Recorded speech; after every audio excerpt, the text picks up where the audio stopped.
and I think that's. I'd like to maybe dive in a little deeper on the mentoring that you mentioned. You know, you had someone in your life at that time. I mean, that's what that's what this program and this audience is.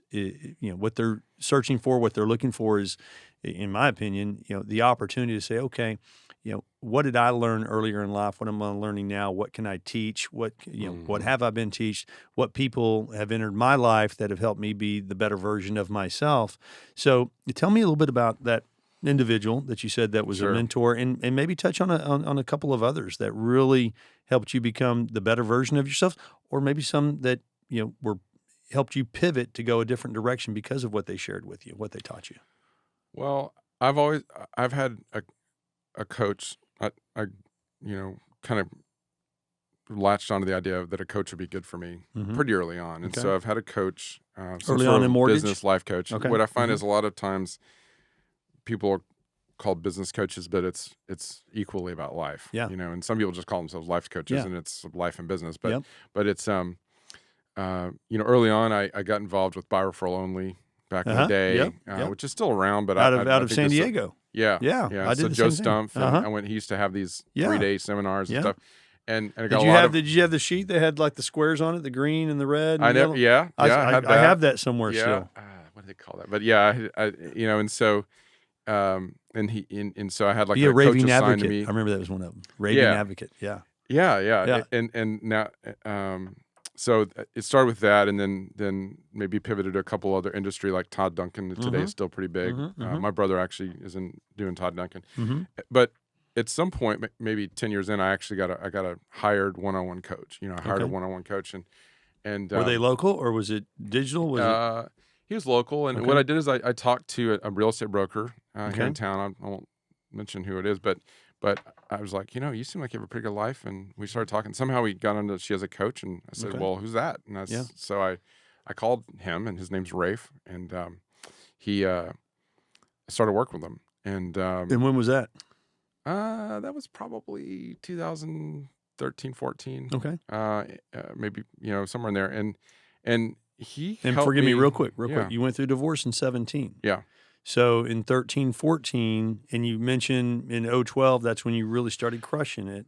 Yeah. So was that desire to have that coach, did that build up from the Joe Stumpf to the Todd Duncan and go, man, I need more. I need something more personal that's not a program per se.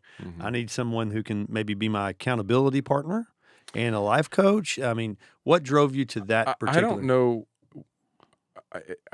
The idea of what he would do for me was probably more around business planning and accountability. Okay. But what it turned into was much more about life. Okay. And he helped me through that process of getting honest with myself. Like, what was that? What was that financial commitment? Right? Was it monthly? Was it annual? Like $1,000 a month. $1,000 a month. Yeah. And you feel like that $1,000 a month that it paid you back in spades? Oh my. It's, I hope he's not.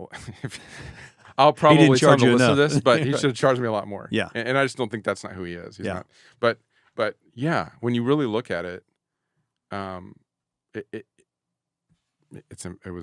changed my life. And look, I feel like this could be a 10-hour podcast, right? But I've had to come to terms with like the saying, for me, the divorce, while it was hard on all of us, on the other side of it, and what came out of it is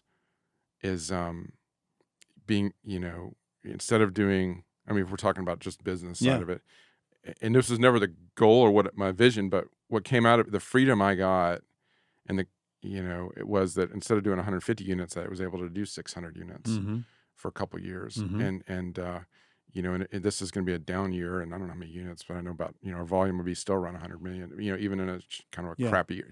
So it allowed me the freedom to build this team that has paid back spades, not just to me, but the what I've been able to offer to my kids and who I am, and not being this scared, fear-based person that wasn't you didn't know who I was, to being able to be present. Anyway, it all having a coach was a key part of that. Okay. And not everybody has to go through that. Not everybody has to go through divorce, but just having a coach help you just stay present, I would call it. A coach / mentor / like you said, life coach. So that was Rafe. So it sounds like he was your first real professional, profound mentor from a leadership perspective, not so much as a producer, but more as just from the human side. All right. Right. Okay. So before that, who were your mentors in your life that led up to that? Was there someone or a couple people that just really jumped out? A lot of people will say their dad or someone close to them in their family. Yeah. Well, yeah. My dad, and I mean, there's my dad certainly had a great influence on me. I wish I'd have realized that before he died. Because when did he pass away? He passed away in oh gosh, told you I was bad with dates. I think it was about 12. Okay. And he but yeah, I mean, but really in my family structure, my grandfather was the one that was the he was the greatest generation guy that had become wealthy. So he was the matriarch, so to speak. Was he on your mom's patriarch. side or patriarch? Okay, yeah. Well, on your mom on or mom's dad's side, but so you call him matriarch. I don't know, but he was and he had helped financially with my mom, which helped me, and I mean I knew that he played a part in kind of helping us survive, really. Yeah. Okay. And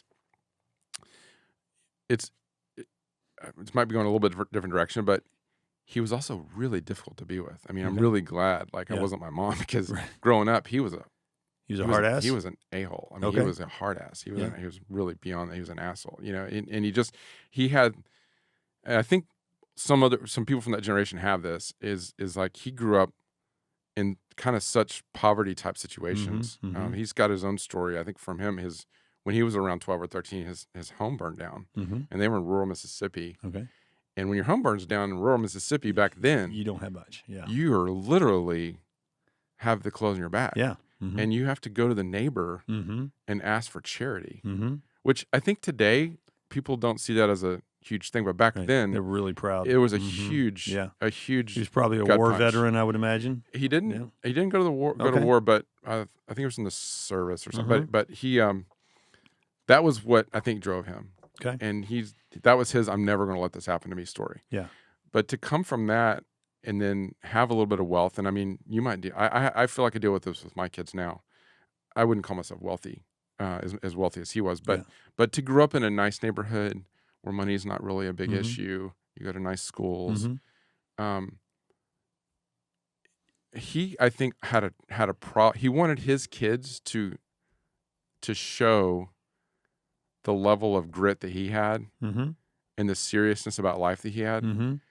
And he wanted to teach them something. I need to teach you something, Okay. And it's not fair or reasonable to ask your kids. Like they didn't grow up in that poverty situation because you created a whole different life for them. Yeah. But then you expect them to have the same perspective. Does that make sense? Yeah. And so what I find is interesting, having kids in college, and their college is basically paid for, and I mean they is how to keep them grounded. I think it's hard in today's society. One of the things for me, I mean, there's lots of ways I do it. I'm not perfect at it, but I do have great kids, and they work, and I've intentionally, even though I could probably, I intentionally don't pay all their bills. Never have.